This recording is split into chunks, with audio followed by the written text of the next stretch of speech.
membahas sedikit mengenai pembentukan PNI, Partai Negara Indonesia, salah satu partai yang dibuat pertama kali oleh Pak Soekarno. Nah, partai ini awalnya dibuat pada 1927 tanggal 4 Juli atau 4 Juni, saya lupa. Nah, sebelumnya itu kita mulai kembali ke 1917 pada saat Perang Dunia yang pertama.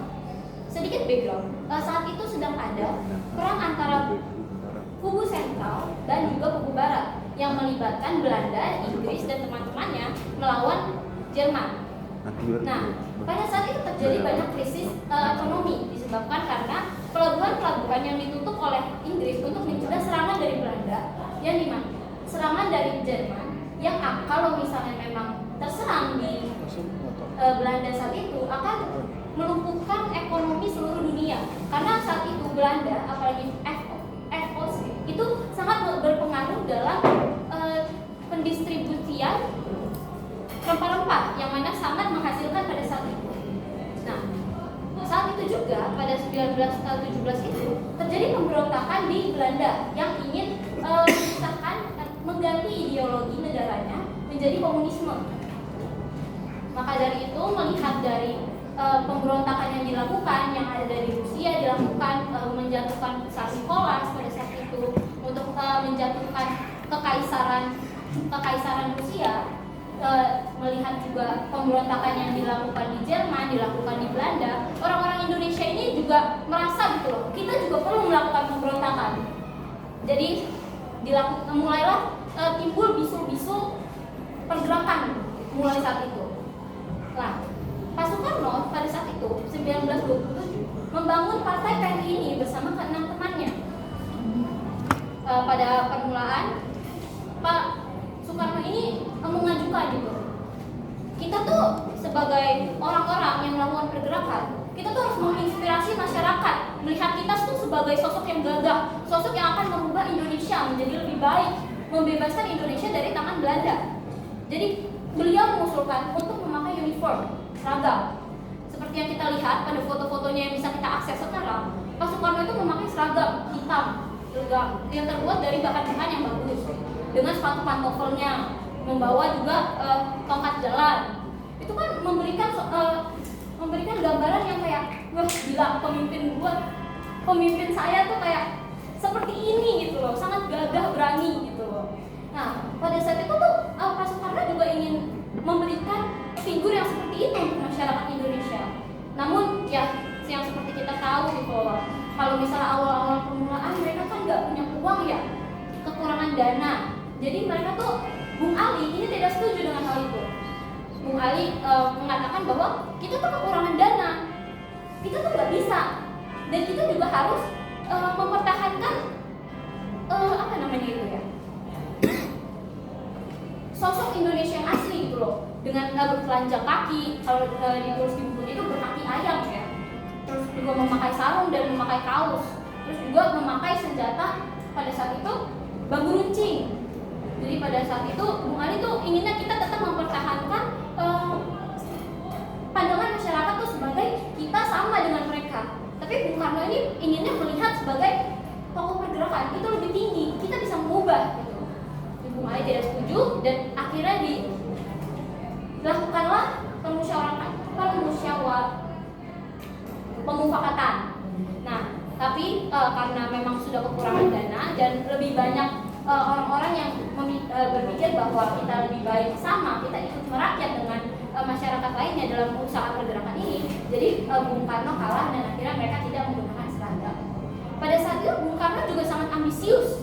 Beliau ini mau kalau misalnya kita itu langsung gitu loh, langsung memerdekakan Indonesia, nggak usah lama-lama. Jadi 1927 kita pasti bisa merdeka gitu. Tapi Bung Karno dan Bung Ali dan teman-teman yang lain juga tidak setuju, karena menurut mereka Indonesia itu belum siap, masih ada penyakit malaria, masih ada pendidikan yang kurang rata. Karena pada saat itu kebanyakan masyarakat Indonesia bahkan tidak bisa membaca, mereka tidak berpendidikan. Bung Ali mau semua masyarakat itu setidaknya bisa belajar setara dalam masalah pendidikan dan kesehatan. Tapi Bung Karno yang mengatakan kalau misalnya kita menunggu sampai malaria itu dihilangkan, menunggu sampai semuanya itu berpendidikan, kapan kita akan merdeka? Tapi akhirnya tetap tidak bisa dilakukan karena memang saat itu seperti yang kita tahu, kita akhirnya merdeka pada 1945. Nah, saat itu sebagai partai, mereka tentu saja akan mendiskusikan gagasan-gagasan mereka mengenai bentuk kenegaraan, apa yang akan dilakukan untuk melawan Belanda, pergerakan-pergerakan apa yang akan direncanakan. Tapi karena mereka saat itu juga kekurangan dana, dan saat itu Soekarno itu yang seperti yang kita tahu adalah orang yang sangat berkarisma. Jadi dia itu terkenal di mana-mana, menjadi wajah dari pergerakan. Jadi dia tidak bisa bergerak semena-mena. Jadi karena itu beliau tidak bisa langsung berbicara di depan umum, harus dikawal atau dilihat oleh Belanda-Belanda yang menjaga. Nah, pada saat itu karena mereka juga kekurangan dana, Soekarno yang pergerakannya dibatasi, mereka itu berapat itu di bawah mobil-mobil. Jadi di belakang mobil mereka itu berbisik-bisik di belakangnya. Tapi Bung Karno ini merasa kayak saya tidak bisa apa itu namanya ya, membagikan informasi secara merata. Karena kalau misalnya dari mulut ke mulut pasti kan ada ya kesalahan gitu, karena lupa atau gimana, pasti ada kesalahan. Dan Bung Karno ini mau kalau misalnya kita tuh juga rata, semuanya harus tahu hal yang sama. Jadi Bung Karno ini memutuskan untuk pergi ke rumah bordil untuk melakukan rapat. Rumah bordil itu adalah rumah pelacuran. Jadi beliau kemungkinan tidak dicurigai, karena kalau misalnya mereka kesana kan tujuannya biasanya laki-laki ya, ngapain gitu loh ke rumah bordil kalau misalnya bukan. Nah, ya paham lah ya. Mau ngapain lagi kalau misalnya bukan bersetubuh dengan wanita gitu. Jadi mereka pergi jam 8 atau 9 malam ke sana. Mereka pergi rapat. Di situ rapat ya, beneran rapat, bukan kayak ya. Mereka beneran rapat, nggak ngapa-ngapain. Beberapa doang yang ngapain. Nah, mereka ini tuh waktu rapat, mereka juga dicurigai gitu sama orang-orang, sama tentara Belanda. Ngapain gitu? Pergi ke rumah bordil, kamu kan udah beristri gitu. Ya Pak, Soekarno tuh juga sebelum malu-malu kayak, ya Pak, tahu lah Pak, ngapain gitu kan. Bapak emangnya mau ngapain juga tahu urusan saya di sana? Masa Bapak mau melaporkan sama istri saya gitu kan? Udah, ada tuh nggak bisa ngapain dong. Tapi selama dia di sana, selama Pak Soekarno ini di rumah bordil, rapat gitu, dia juga sadar bahwa pelacur-pelacur yang bekerja di sana itu merupakan agen mata-mata yang baik. Jadi beliau ini mengusulkan untuk merekrut pelacur-pelacur yang ada di sana untuk menjadi agen yang memata-matai atau mencari informasi dari Belanda-Belanda yang datang ke sana.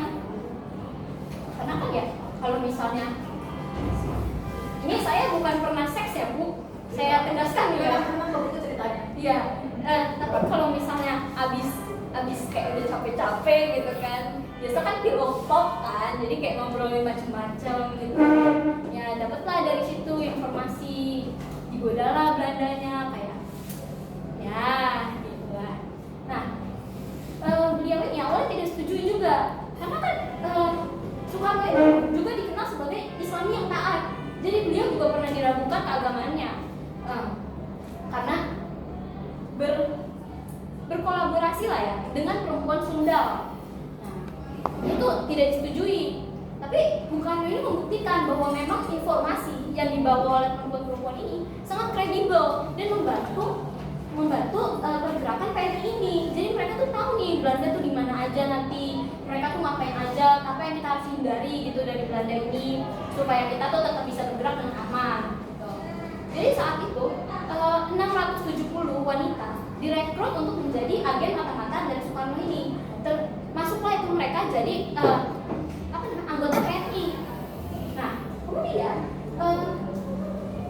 beberapa wanita ini itu tuh pada zaman itu tuh ngomong tentang pemerintah Belanda yang buru-buru itu bisa ditangkap 6 tahun. Bahkan kalau misalnya dikatakan ya, bahkan kalau misalnya tidur terus habis itu kita meninggal, kalau misalnya ketangkap sama Belanda itu bisa tahan 6 tahun. Bayangin, lu mimpi aja terus nggak boleh gitu. Separah itu. Jadi wanita-wanita itu yang tertekan itu bahkan karena mereka ini apa ya, lebih kecil lah ya, masa tahanannya itu bisa sampai 7 hari, ditahan 7 hari atau membayar denda 4 gulden ya, 4 atau 7 gulden.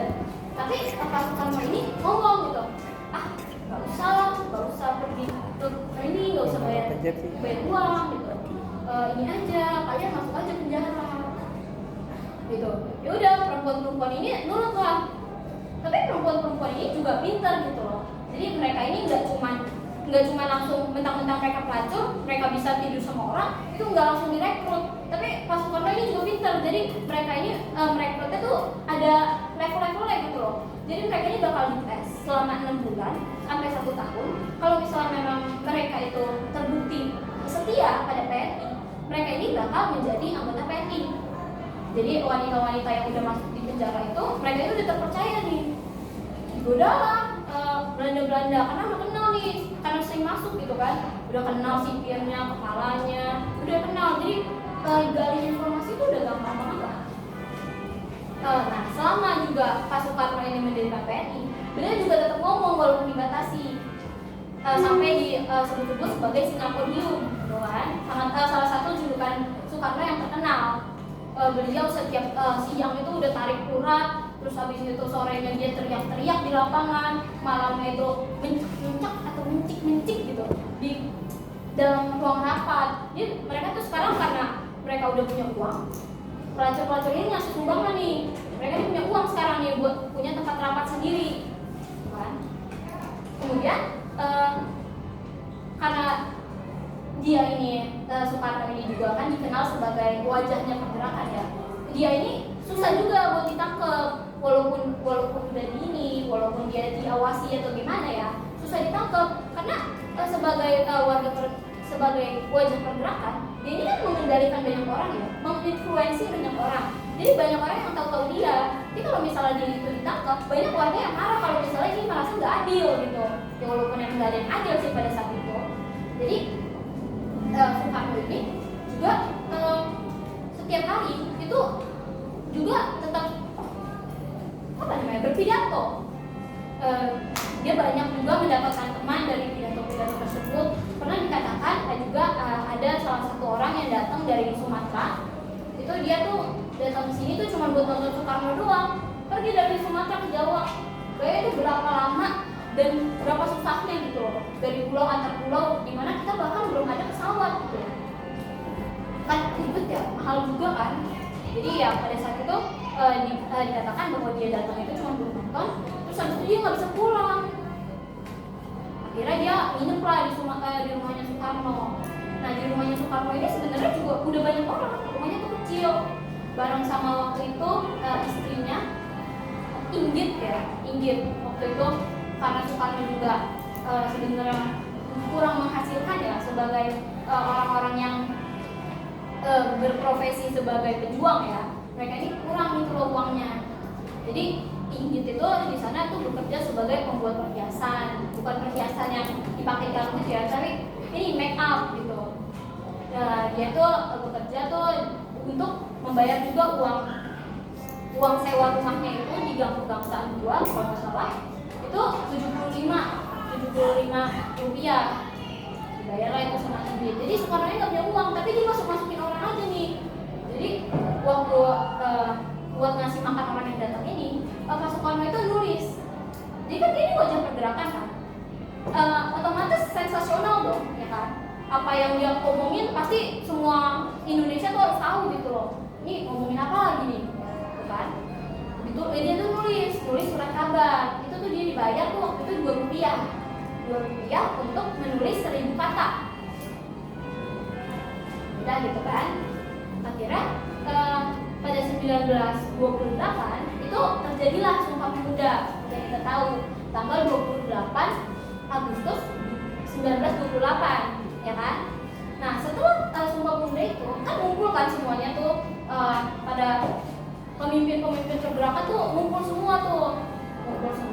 Di situ Pak Soekarno juga memajukan nama PNI, partai yang jadi ini kan. Jadi orang-orang udah pada tahu dia bekerja sama nih sama PPPKI pemufakatan partai-partai politik kewarganegaraan Indonesia kalau nggak salah. Ya, maaf ya Bu kalau salah. Nah, di situ dia itu diundang juga nih untuk berbicara. Tapi karena Belanda ini udah tahu nih seberapa parahnya gitu loh, udah makin sadar gitu loh pengaruhnya Soekarno tuh sebesar apa gitu, sampai dia tuh bisa memang mempengaruhi masyarakat yang bahkan dari luar daerah, bahkan sampai ada orang-orang yang dari luar negeri yang datang itu buat nontonin dia berpidato aja gitu.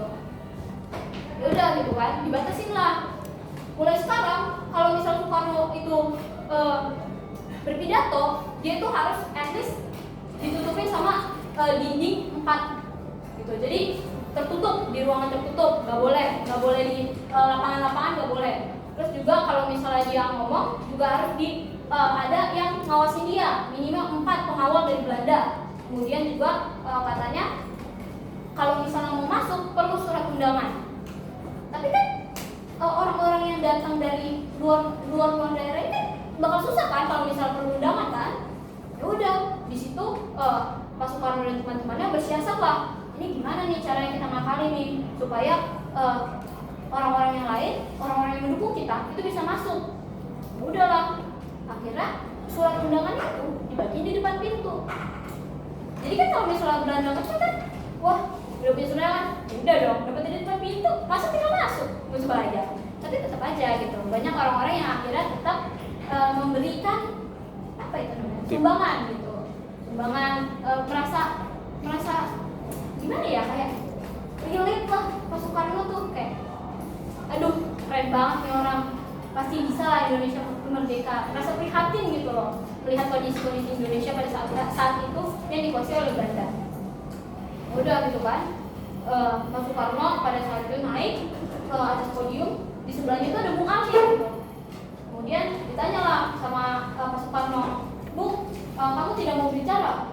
Bung Ali bilang, "Enggak dulu deh," gitu. Katanya, "Saya baru keluar dari ini, soalnya dari penjara. Di situ udah banyak pengawal, saya mau hati-hati dulu," gitu kan. Nah ya udah, Pak Soekarno naik.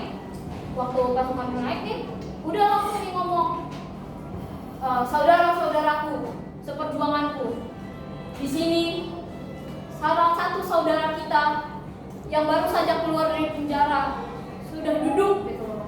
Sudah duduk di sini, masuk penjara bukan lain juga karena untuk memperjuangkan cita-cita kita." Nah, di situ Bung Ali tuh mukanya udah putih-putih gitu kan. Aduh, udah baru ketangkep. Ini orang nyebelin banget lagi pakai acara ngomong-ngomongin tentang gue di depan, gitu kan. Ya udahlah, akhirnya Bung Ali maju, ngasih 2 kata kata. Akhirnya dia duduk lagi. Udah dilihatin tuh sini, kalau misalnya di filmnya ya, udah dilihatin tuh sini tuh sama pengawal Belanda. Orang udah baru keluar masih aja ngomong, terus nggak takut apa gitu kan. Tapi akhirnya ya udah, Soekarno lah ngomong. Pokoknya bilang tuh ngomongin tentang kemerdekaan, pokoknya kita tuh harus merdeka. Sampai situ sama pengawal Belanda tuh dibilang stop gitu kan, nggak boleh, jangan ngomong gitu kan. Bung Karno ditarik turun, akhirnya dia tuh dikasih tahu gitu, kalau misalnya Bung masih ada ngomong-ngomong kayak gini, Bung itu bakal ditangkap, bakal dikasih pengasingan ke penjara gitu. Ya udah gitu kan, akhirnya acaranya selesai lah cerita. Udah dia pulang gitu. Saat itu waktu dia di rumah itu istrinya Inggit itu tuh udah sempet ngomong tuh 5 hari gitu, sama 5 hari berturut-turut mimpinya sama. Pokoknya Bung Karno itu masuk penjara 5 hari berturut-turut, sama semua itu mimpi. Udah waktu itu pokoknya 5 hari itu kemudian Bung Karno ini pengen pergi ke Solo, bener ya? Nah, ke Solo